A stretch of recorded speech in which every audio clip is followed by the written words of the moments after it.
आज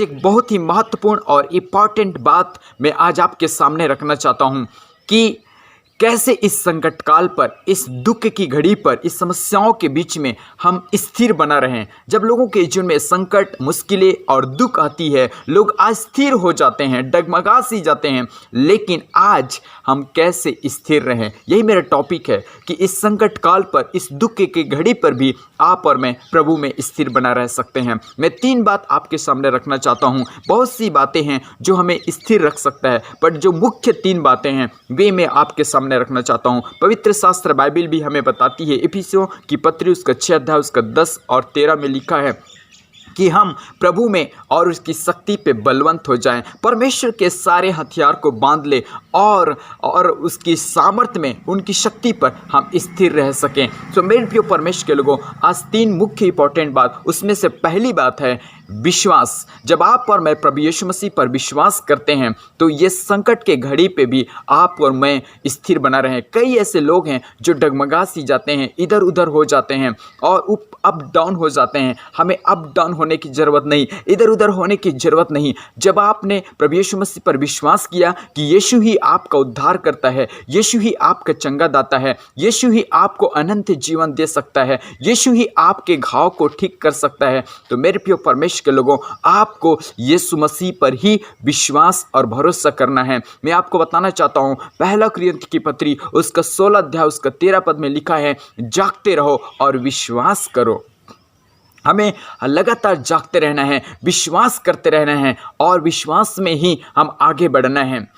जब तक आप और मैं विश्वास में आगे नहीं बढ़ेंगे, जब तक आप और मैं इस विश्वास में स्थिर नहीं रहेंगे, हमारी जो नैया है, जीवन की नैया, वो कभी भी पार नहीं हो सकती। इसलिए प्रभु में दुख के समय में भी और तकलीफ के समय में भी हम स्थिर और विश्वास में स्थायी बने रहना है। मैं आपको बताना चाहता हूँ, अब्राहम के जीवन में कई प्रकार का दुख और तकलीफ आया, अब उसके बावजूद भी वो विश्वास में बना रहा और इसलिए बाइबल कहती है उसे विश्वास का पिता कहलाया गया। मेरे प्रिय परमेश्वर के लोगों, आज आपको और मुझे भी विश्वास में परिपक्व और मजबूत होना है। याकूब की पत्री 2 अध्याय उसका 5 पद में लिखा है, उन्होंने कंगालों को चुना ताकि वो विश्वास में धनी बन जाए। देयर इज नो मैटर आपके पास धन है या दौलत है या सोना है या चांदी है या रुपया है या प्रॉपर्टी है या नहीं, उसका कोई मायने नहीं, परंतु आप विश्वास में धनी बन जाओ, इतने धनवान बन जाओ, इतने धनवान बन जाओ कि कोई भी आपके पास विश्वास की कमी ना हो। विश्वास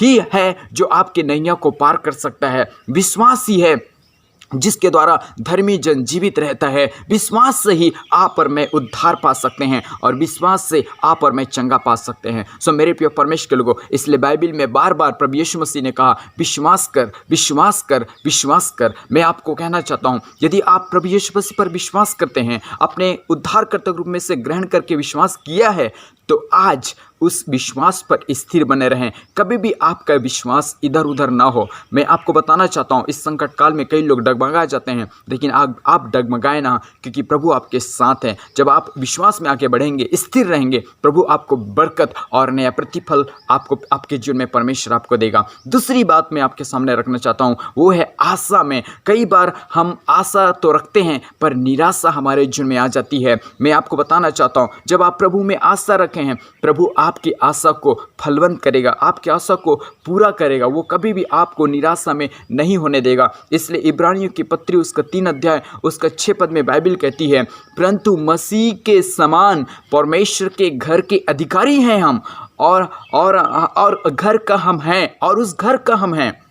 इसलिए आशा में और अपनी आशा के घमंड पर और उसके घर के होने के नाते, उसके घर के सदस्य होने के नाते, उस घर के अधिकारी होने के नाते हम घमंड करें और स्थिर बना रहें। मेरे प्रिय परमेश्वर के लोगों, आज मैं आपको बताना चाहता हूं, हमें एक आशा है, हम उसके घर के हैं। हमें एक आशा है, हम यीशु मसीह के समान उसके घर के अधिकारी हैं। इसलिए इस आशा पर बने रहिए। और दूसरी एक वचन हमें बताता है टाइटस की पत्री तीतुस उसका 2 अध्याय उसका 13 पद में बाइबल कहती है, और उस धन्य आशा की और अपने परमेश्वर और उद्धारकर्ता यीशु मसीह के प्रकट होने की आशा में बना रहे। मैं आपको बताना चाहता हूँ कि हमें लगातार परमेश्वर की आशा में बने रहना है, कब वो हमारे लिए प्रकट होगा और कब हम उसके साथ बादलों पे चले जाएंगे। मेरे प्रिय परमेश्वर के लोगों, आज यदि आपका आशा है कि आपका दूल्हा आपका यीशु जब बादलों पर आएगा आप उनके साथ जाएंगे, जरूर परमेश्वर आपकी आशा को पूरा करेगा।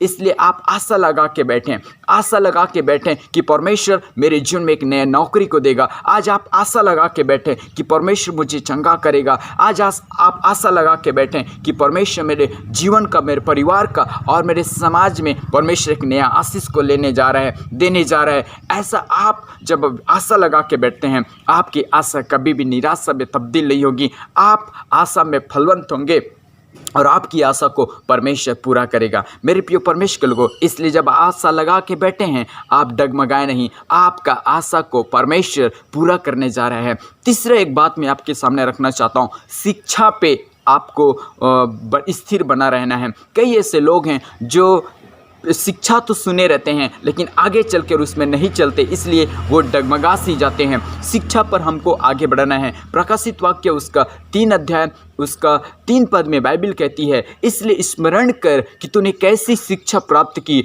और सुनी और उसमें बना रहा और मन फिरा।